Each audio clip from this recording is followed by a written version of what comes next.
Film diawali dengan memperlihatkan para anggota PKI yang tengah merebut paksa tanah milik warga sekitar. Setelah merebut tanah itu, para anggota PKI mulai mematok tanah yang berada di sana dan menandai sebagai kepemilikannya. Aksi tersebut dipimpin oleh seorang pria kejam bernama Rekoso. Namun kejadian itu ternyata dilihat oleh anak Rekoso yang bernama Ning. Rekoso tentu tak sendirian, dia dibantu oleh tangan kanannya yang bernama Busok. Rekoso juga memperingatkan salah satu petani yang berada di sana untuk tidak kembali ke lahan itu atau dia akan mendapat ganjarannya. Petani itu lantas berlari ketakutan dan bertemu dengan Ning.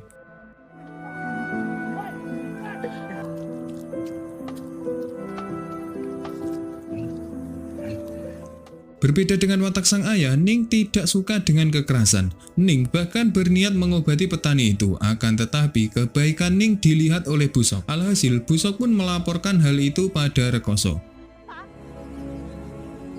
Kamu kelihatannya aja petani. Di sini, Ning berdebat dengan sang ayah atas kejadian itu. Dia juga mengatakan jika semua itu tak harus dilakukan dengan cara kekerasan. Namun, sang ayah bersikeras karena kalau tidak begitu, maka mereka tidak akan disegani. Pak, tolong jangan. Masuk. Setelah Ning masuk, dia kembali mendengar perkataan dari sang ayah jika dia menyuruh Busok untuk pergi ke arah tenggara untuk merebut kembali lahan milik para petani. Scene berpindah di mana kita akan diperhadapkan dengan dua orang pemuda yang bernama Ihsan serta Sul. Di sini, Ihsan mengabarkan jika kakak dari Ihsan yang bernama Rasid sedang mencari orang tambahan untuk direkrut menjadi pemuda Ansor, yaitu organisasi kemasyarakatan yang dinaungi oleh NU. Sul pun sangat tertarik mendengar hal itu, karena dia dari dulu sangat ingin masuk kelompok itu. Di sini, Ihsan juga memberitahu jika perekrutan itu akan dilakukan di musola desa. Mendengar hal itu, Sul langsung bergegas untuk bersiap-siap ke musola yang Ihsan katakan. Sorry, San. Setelah Sul pergi, di sini Ihsan melihat seorang perempuan dari kejauhan. Ternyata perempuan itu adalah Ning. Di sini Ning mengabarkan jika akan ada penyerangan pada para petani. Ning juga menyuruh Ihsan untuk segera membunyikan tanda bahaya. Namun Ihsan masih belum bisa percaya begitu saja karena posisi mereka belum saling mengenal satu sama lain. Di sini Ning juga terus membujuk Ihsan dan mengatakan jika dia tidak main-main dengan semua perkataannya. Karena dirasa Ihsan tak percaya, Ning mulai bergegas untuk mencari para petani guna memperingatkannya. Namun lagi-lagi para petani kurang percaya dengan semua yang Ning katakan. Bahkan ada salah satu petani yang mengatakan jika kita harus menjaga sawah ini dan bukan malah kabur. Para petani juga berpikir jika Ning akan mengambil tanah mereka semua jika para petani tak menjaganya. Mas Rashid bilang memang untuk kita berhati-hati. San. Iya. Perdebatan semakin memanas hingga satu ketika ada salah satu warga yang babak belur dihajar oleh kelompok PKI. Singkat cerita, Busok dan anggotanya tiba di lokasi itu. Sesampainya di sana, mereka semua tak mendapati para petani tersebut. Ning, Ihsan, dan para petani ternyata bersembunyi di ladang jagung tersebut.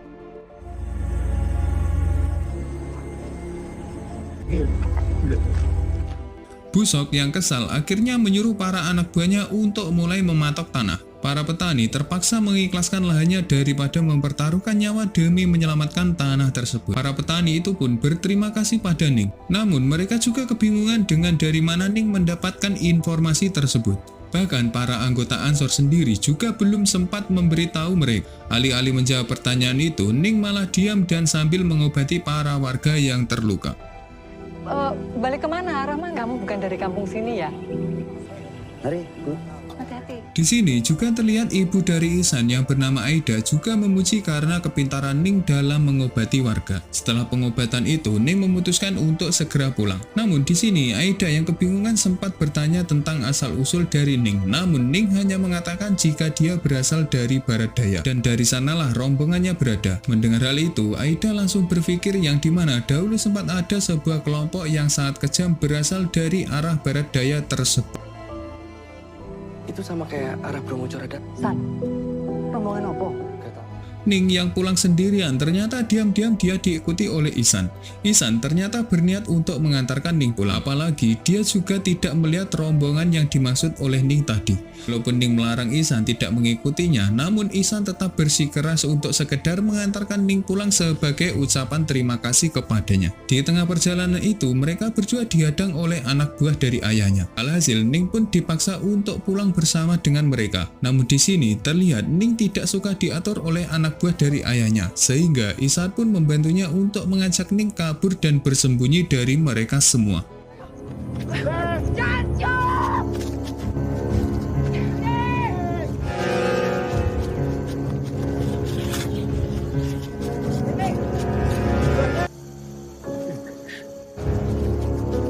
Setelah dirasa cukup aman, Ihsan kembali menyempatkan waktu untuk mengajak Ning ke suatu tempat. Setelah sampai di tempat itu, Ning pun terkesima dengan pemandangan dari pohon-pohon yang berjajar dan menjulang tinggi di sana. Di sini, Ihsan mengenalkan pada Ning jika tempat itu dia beri nama langit-langit surga, karena tempat itu sangat indah bagaikan di surga. Bahkan Ihsan juga mengatakan jika masih ada beberapa tempat indah lainnya yang berada di sana. Ning pun begitu penasaran mendengar perkataan dari Ihsan. Dia juga mengatakan jika berkesempatan ketemu kembali, maka dia meminta pada Ihsan untuk mengajaknya ke tempat-tempat yang indah yang dia maksud tadi. Boleh. Mungkin aku bisa keluar sebentar. Di sisi lain, terlihat Busok yang memarahi beberapa anak buahnya karena tidak becus dalam mengajak Ning untuk pulang. Ada laki-laki. Di sini mereka juga mengatakan jika ada salah satu pria yang membantu Ning kabur dari mereka. Bersamaan dengan itu, Ihsan telah sampai mengantarkan Ning untuk pulang. Namun Ning begitu khawatir pada Ihsan dan menyuruh untuk segera pulang. Tapi sebelum pulang, Ihsan menyempatkan diri untuk mengajak Ning pergi ke pesta panen yang akan diselenggarakan esok hari. Namun tanpa diduga, di sini Ihsan mendengar suara dari sang kakak yang memohon pada Rekoso agar acara pesta panen nanti tidak diganggu oleh para anak buahnya. Di sini Rashid juga mengancam Rekoso jika akan melawannya kalau mereka sampai datang di acara pesta tersebut. Punya saya.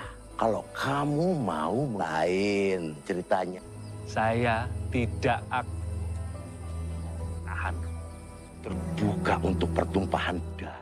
Namun Rashid yang mendengar ancaman itu tak tinggal diam. Dia mengatakan jika dirinya dan para petani tidak akan menyembah pada keserakahan. Dia juga menambahkan jika di mana Rekoso akan membuat keonaran, maka Rashid dan anggota Ansor lainnya akan tetap melawannya. Di sana Bapak akan menghadapi saya. Di saat Rashid akan berjalan pulang, dia tanpa sengaja melihat Ihsan yang bersama dengan Ning. Hal itu membuat Rashid marah dan segera menarik Ihsan untuk segera pergi dari tempat tersebut. Di tengah perjalanan pulang, mereka berdua dicegat oleh Busok serta anak buahnya. Busok memperingati Ihsan untuk tidak mendekati Ning karena Ning adalah miliknya. Dan akhirnya baku hantam pun terjadi antar keduanya. Sok.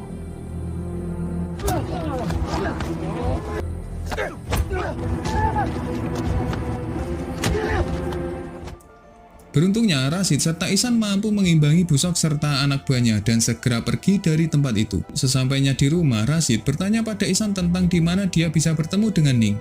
Ihsan kemudian menjawab kalau mereka berdua bertemu di ladang dan Ning juga berhasil menyelamatkan para petani dari serangan anak buah dari Rekoso. Namun di sini, Rashid tidak percaya kepada Ning karena dia adalah anak dari Rekoso dan sangat tidak mungkin dia membantu mereka semua. Rashid juga menjelaskan jika ada cara-cara seperti itu yang awalnya manis di awal tapi pahit di akhir. Rashid juga memperingati Ihsan untuk tidak berurusan dengan Ning atau dia akan mendapatkan masalah yang lebih besar. Tempat untuk perasaan, San. Jangan main-main kamu. Jangan ada urusan sama dia lagi. Kamu lihat gak mukamu? Ini besar, San. Dengerin tuh Masmu. Setelah itu, Rashid berpamitan pada mereka berdua untuk pergi ke musola dan mengabarkan jika pesta panen gagal diadakan.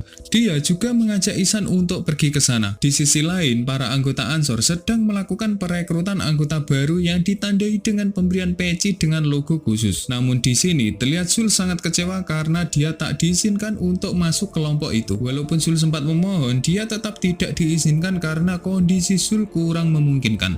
Bahkan Sul juga dites untuk mengangkat sebuah karung, namun ia tak bisa untuk mengangkatnya.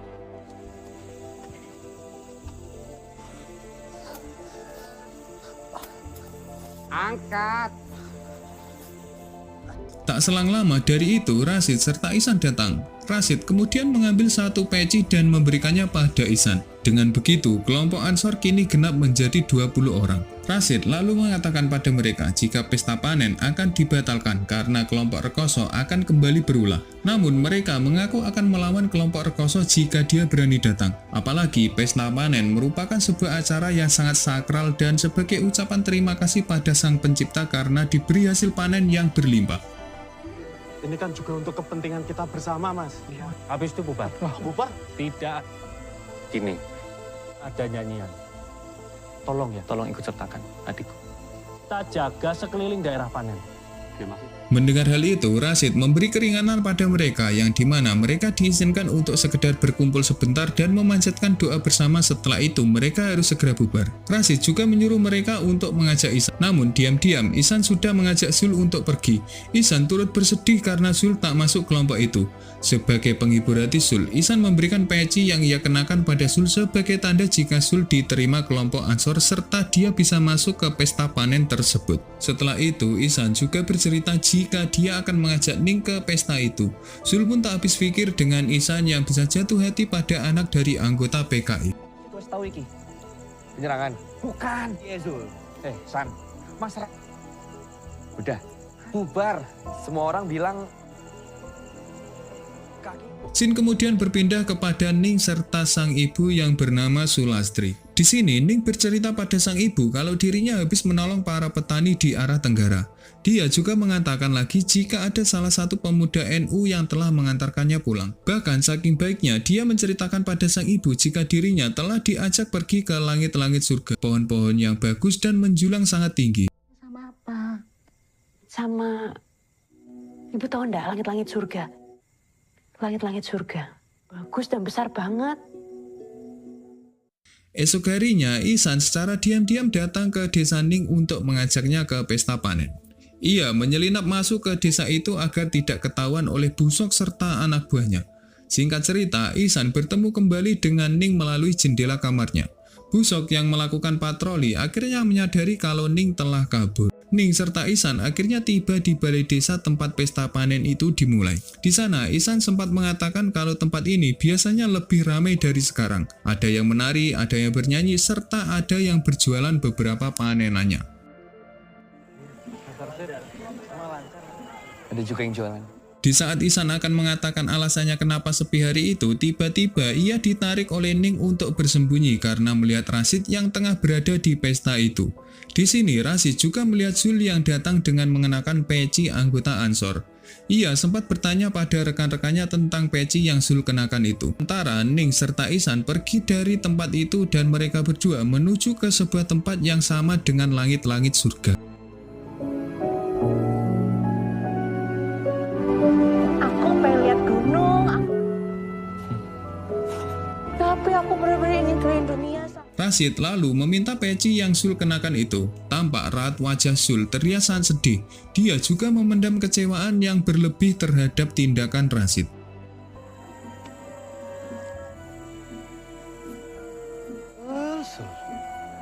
Kembali pada Ihsan serta Ning yang tengah menikmati langit-langit surga. Di sini mereka terlihat sangat bahagia berada di tempat itu. Namun ketika Ning bertanya, Ihsan belum sempat memberikan nama tempat indah itu.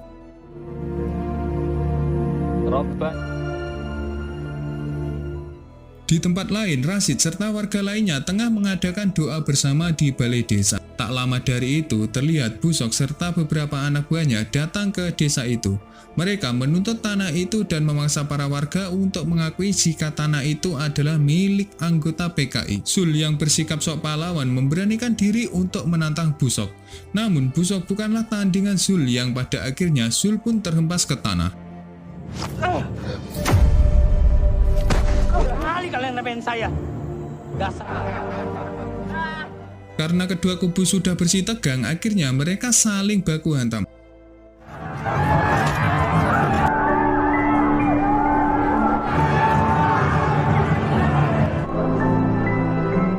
Singkat cerita, pertarungan ini dimenangkan oleh kelompok dari Busok dan dari pihak Rashid terpaksa harus mundur.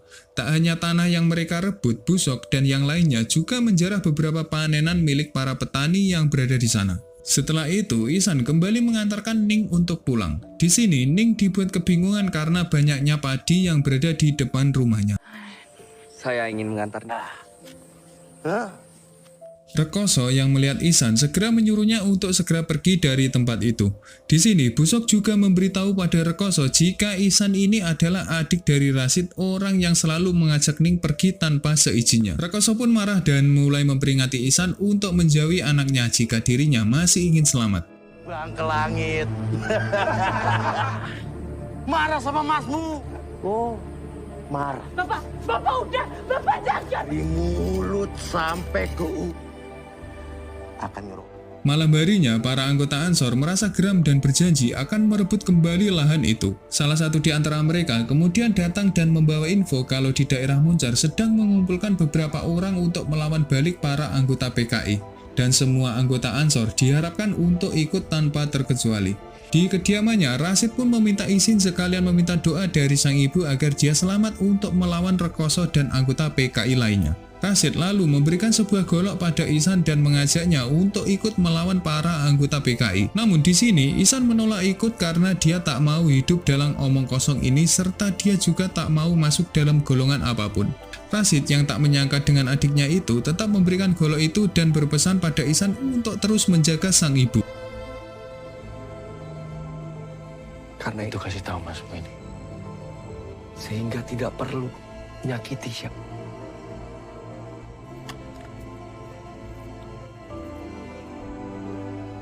Di tempat lain terlihat Busok yang sedang PDKT dengan Ning. Dia mengatakan kalau dia akan segera menikahi Ning. Semua tanah yang telah dia rebut akan Busok jadikan mas kawin dan Rekoso nantinya akan merestui pernikahan mereka berdua. Aku udah siapin tanah banyak. Mas kawin kita. Nah, aku yakin. Aku nggak akan pernah mau sama kamu. Hei. Namun di sini Ning mengatakan pada Busok jika dirinya tidak akan pernah mau dengan Busok. Ning kemudian masuk ke dalam kamarnya dan berniat untuk kabur dari tempat itu lagi.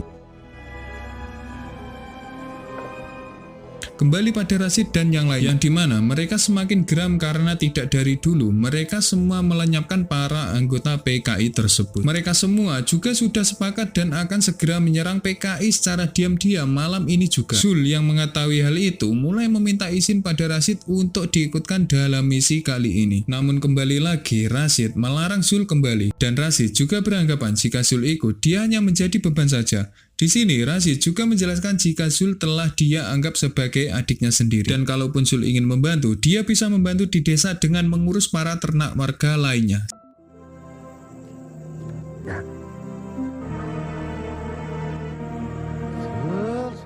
Sementara itu, Ning yang diam-diam akan kabur, ternyata dia ketahuan oleh Busok. Busok pun mulai mengajar Ning dengan beberapa anak buahnya. Ia kemudian bersembunyi di tempat pertama kali ia bertemu dengan Ihsan.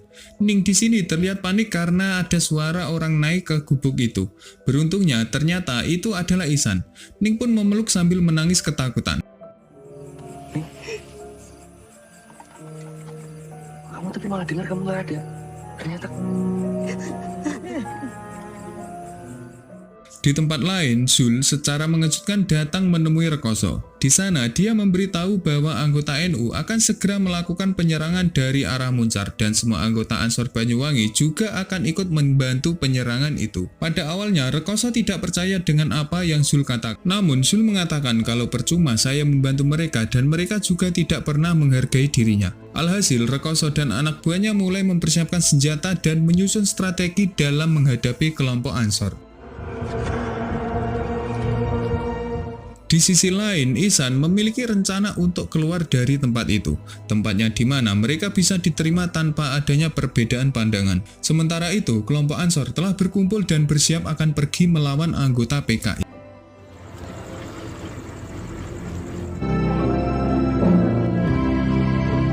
Di tengah perjalanan, salah satu rombongan dicegat oleh seseorang yang menggunakan pohon yang dibakar. Rekoso dan anak buahnya pun keluar dan mulai membantai para pejuang Ansor itu.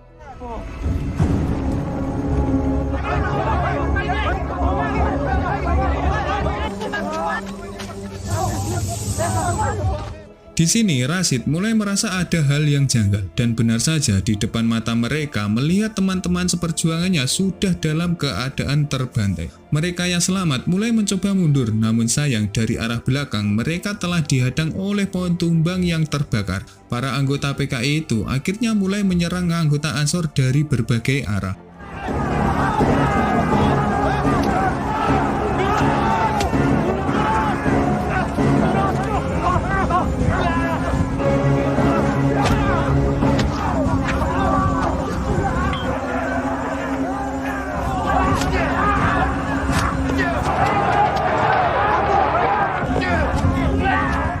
Singkat cerita, sebagian besar anggota Ansor telah terbantai. Sementara Rashid dan teman-temannya yang masih selamat diikat dan mulai disiksa dengan kejamnya. Ibu Sulastri yang awalnya terlihat polos ternyata juga turut andil dalam pembantaian besar-besaran itu. Lupakan rasa haus.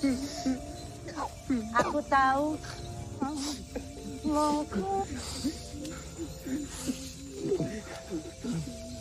Bersama tamu-tamu kita. Di sana, Rashid dan beberapa teman-temannya diberikan sebuah minuman dan menyuruh mereka untuk menghabiskannya. Tak selang lama dari itu, beberapa teman dari Rashid pun mati karena minuman itu telah dicampur dengan beberapa racun. Rashid pun tidak tega melihat rekan-rekannya seperti itu.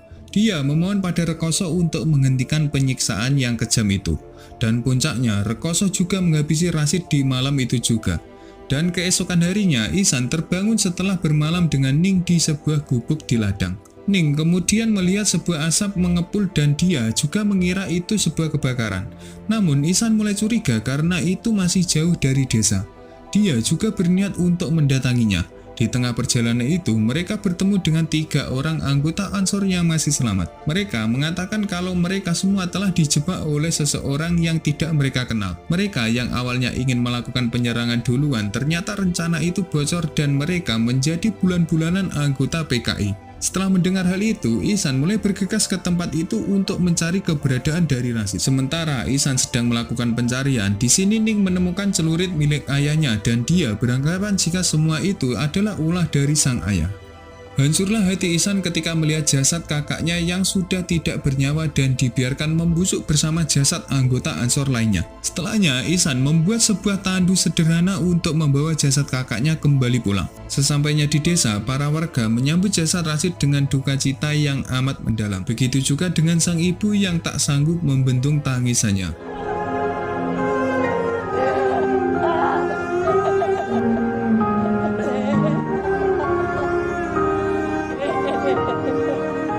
Setelah jasad Rashid dimakamkan, Ibu Aida mengatakan pada Ning, apakah kamu sudah puas melihat anak saya terbunuh sia-sia? Di sini, Ihsan juga melakukan pembelaan pada Ning. Namun, Ibu Aida tetap mengusir Ning dari desa tersebut.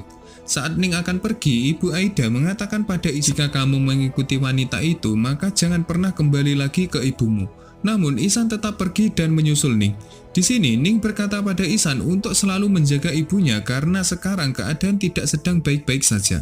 Ning juga memohon pada Ihsan untuk tidak meninggalkan desanya lagi. Terlebih lagi, Busok serta anak buahnya telah menjemput Ning. Di rumah Ning, terlihat Rekoso dan Ibu Sulastri membakar beberapa baju yang berlumuran darah dari anggota Ansor untuk menutup jejak kejahatannya dari Ning. Namun Ning di sini tanpa sengaja melihat baju dari sang ibu yang baru mulai terbakar. Di sini Ning tidak menyangka jika sang ibu juga terlibat dalam pembantaian itu. Bahkan Ning juga mengatakan jika ibunya sama dengan sang ayah yang tidak memiliki rasa belas kasihan. Bahkan Rekoso juga mengatakan jika otak pembantaian itu adalah ibu dari Ning sendiri. Di sini Sulastri juga mengakui hal itu dan dia juga mengatakan jika dia dulu juga pernah di posisi itu dan dirinya tak bisa berbuat apa-apa. Ibu, dengan segalanya. Malamnya, Sul kembali mendatangi Rekoso. Dia kembali membawa informasi penting yang dimana dia melihat beberapa pria berbaju hitam yang memiliki persenjataan lengkap. Namun, dia belum diberitahu pasukan dari anggota apa orang-orang itu. Sulastri yang mengetahui itu berkata jika para pasukan itu disebut dengan pasukan Gagak Hitam. dalam setiap konflik akan ada yang meninggal dan akan ada juga yang ditinggalkan, dan para anggota Gagak Hitam itu adalah sekumpulan orang-orang yang pernah ditinggalkan dan penuh dengan amarah juga. Pasukan itu sangat anti dengan anggota PKI, dan setiap dari anggota PKI akan mereka wajibkan untuk dihabisi. Untuk itu Sulastri mengajak Rekoso untuk bergegas mengungsi ke tempat yang aman. Namun di sini Rekoso tetap bersikeras untuk bertahan di desa. Dia juga mengatakan jika dirinya sudah memiliki banyak anak buah dan siap jika pasukan Gagak Hitam datang. Keras kepala. Aku ndak akan pergi. Sementara itu, Ihsan yang habis sholat di musola mendengar tangisan dari Zul di makam Rasid. Ia melihat Zul menangis di makam Rasid sambil berkata bahwa ia harus meminta maaf pada Rasid. Dia akhirnya mengaku kalau dirinya telah berniat dan menjebak anggota Ansor dan membocorkan semua rencana penyerangan itu pada kelompok PKI. Ihsan yang mendengar hal itu tidak menyangka dan sejatinya yang membunuh Rasid adalah Zul. Zul yang sudah pasrah meminta Ihsan untuk segera membunuhnya. Namun Ihsan tidak bisa melakukan hal itu, ditambah lagi dia satu-satunya sahabat dari Zul. Bersamaan dengan itu, tiba-tiba para warga membunyikan kentongan darurat untuk bersiap mengungsi. Alih-alih membunuh Zul, Ihsan malah menyuruh Zul untuk segera mengungsi dan dia juga berharap tidak lagi melihat muka dari Zul di kemudian hari.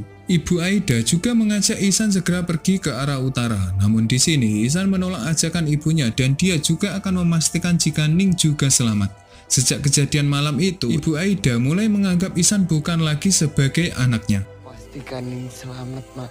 Assalamualaikum warahmatullahi wabarakatuh. Esok harinya, para pasukan Gagak Hitam mulai menyerang desanya Ning. Mereka semua mulai membantai habis para anggota PKI yang berada di desa tanpa terkecuali. Rekoso serta keluarganya yang mulai terpojok menyuruh Busok untuk tetap menutup pintu agar Ning serta Sulastri tetap aman. Namun di luar dugaan, ternyata Busok sangat pengecut. Busok malah masuk dalam rumah itu dan mengunci Rekoso di luar rumah. Alhasil, Rekoso pun harus menghadapi para anggota Gagak Hitam itu sendirian. Namun karena kalah jumlah, Rekoso pun akhirnya berhasil dilumpuhkan. Sulastri yang mengajak Ning pergi pun tak bisa berbuat apa-apa karena Ning memilih untuk menyelamatkan ayahnya. Namun sayangnya Busok serta Ning tertangkap dan bersiap untuk dieksekusi.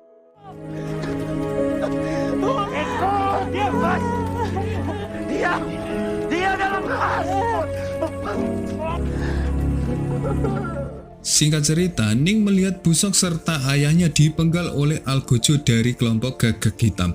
Namun beruntungnya Ihsan datang menyelamatkan Ning sebelum dia dieksekusi. Mereka berdua kabur dari anggota Gagak Hitam dan menyuruh Ning segera pergi dari tempat itu karena hanya Ning lah yang menjadi incaran mereka semua. Setelah menyuruh Ning kabur, Ihsan mulai bertemu dengan anggota Gagak Hitam.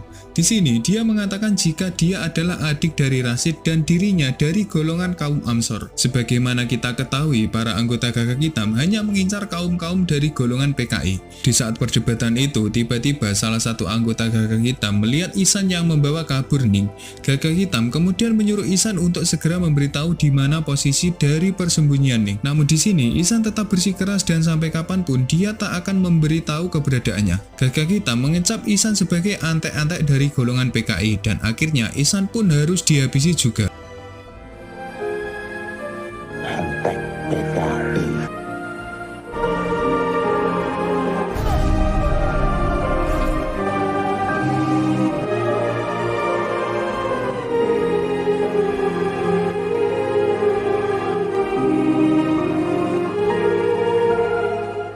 Sementara itu, Ning hanya bisa menangisi kematian dari Ihsan dan pada akhirnya Ning pun berhasil selamat dari kepungan dari anggota Gagak Hitam itu dan film pun selesai.